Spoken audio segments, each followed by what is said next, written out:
Hi friends, എല്ലാവർക്കും ഒരു പുതിയ വീഡിയോയിലേക്ക് വീണ്ടും സ്വാഗതം. അപ്പോൾ ഇന്ന് ഞാൻ വന്നേക്കുന്നത് നമുക്ക് വളരെ ഗുണങ്ങളുള്ള ഒരു വെജിറ്റബിളിൻ്റെ കറിയായിട്ടാണ്. ഒരു ഇലക്കറിയാണ് കേട്ടോ.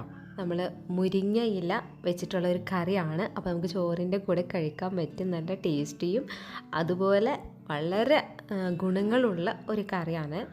അപ്പോൾ ഇത് സിമ്പിളാണ്, ഭയങ്കര സിമ്പിളാണ്. ഇതെങ്ങനെ തയ്യാറാക്കാൻ നമുക്ക് നോക്കാം.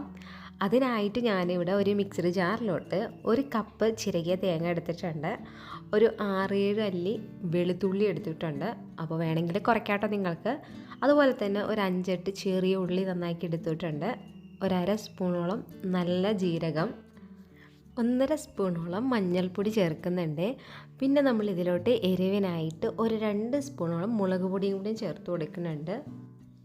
ഇനി നമുക്കിതിലോട്ട് കുറച്ച് വെള്ളം ഒഴിച്ച് കൊടുക്കാം. അപ്പോൾ ഒരുപാട് വെള്ളം ഒഴിക്കണില്ല കേട്ടോ, ഒരു 1/4 ഗ്ലാസോളം വെള്ളം ഒഴിച്ച് കൊടുത്തിട്ട് നന്നായിട്ടൊന്ന് അരച്ചെടുക്കാം.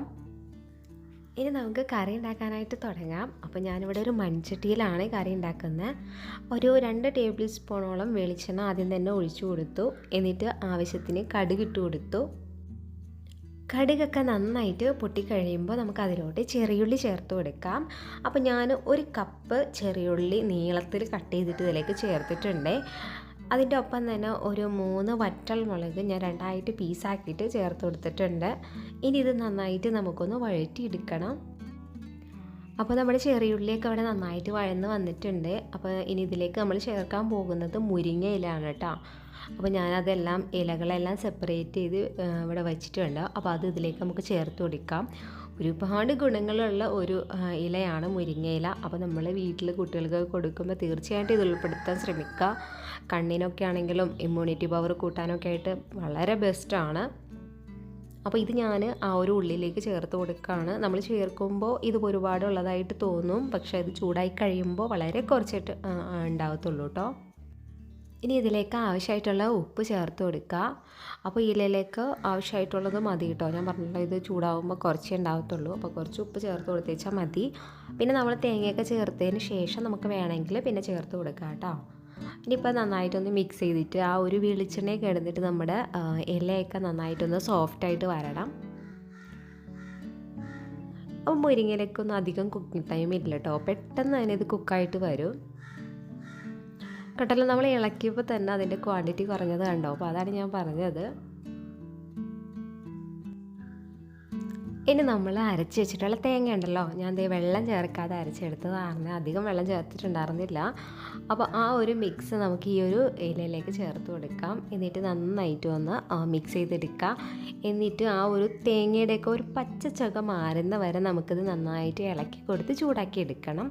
കാരണം നമ്മളിത് തിളപ്പിക്കുമ്പോൾ ഒരുപാട് അങ്ങോട്ട് തിളപ്പിക്കണമെന്നില്ല.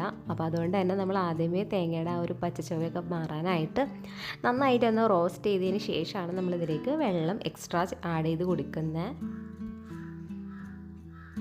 അപ്പോൾ ഇത് നല്ല കുറുകിയ കറിയായിട്ട് തന്നെ കിട്ടും കേട്ടോ. നമുക്ക് നമ്മൾ ഇല മാത്രമേ ഉള്ളൂ എന്ന് വിചാരിച്ചിട്ട് നല്ല കുറുകിയ കറിയായിട്ട് നമുക്ക് കിട്ടും. അപ്പോൾ നമുക്ക് എത്ര ഇത് ടൈറ്റ് അല്ലെങ്കിൽ ലൂസ് ഈ ഒരു കറിക്ക് വേണമെന്നുള്ളത് നമ്മൾ വെള്ളം ചേർത്ത് കൊടുക്കുമ്പോൾ അതൊന്ന് ശ്രദ്ധിച്ചാൽ മതി.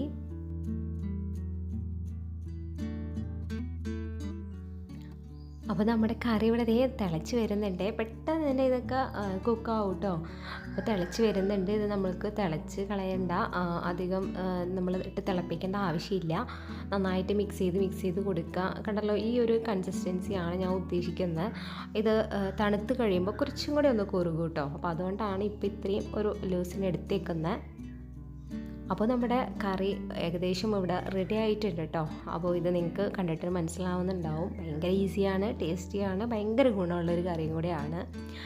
അപ്പോൾ നിങ്ങൾ തീർച്ചയായിട്ടും ഈ ഒരു കറി ട്രൈ ചെയ്തത് നോക്കാൻ മറക്കരുത്. നിങ്ങൾ ഫീഡ്ബാക്ക്സ് അറിയിക്കാനും മറക്കരുത്. എൻ്റെ ഈ വീഡിയോ ഇഷ്ടപ്പെട്ടിട്ടുണ്ടെങ്കിൽ ലൈക്ക് ചെയ്യണം, എൻ്റെ ചാനൽ സബ്സ്ക്രൈബ് ചെയ്യാനും മറക്കരുത് കേട്ടോ. അപ്പോൾ നമുക്ക് മറ്റൊരു കറിയുടെ റെസിപ്പിയായിട്ട് വീണ്ടും കാണാം. അതുവരെ ഓക്കെ, ബൈ, താങ്ക് യു.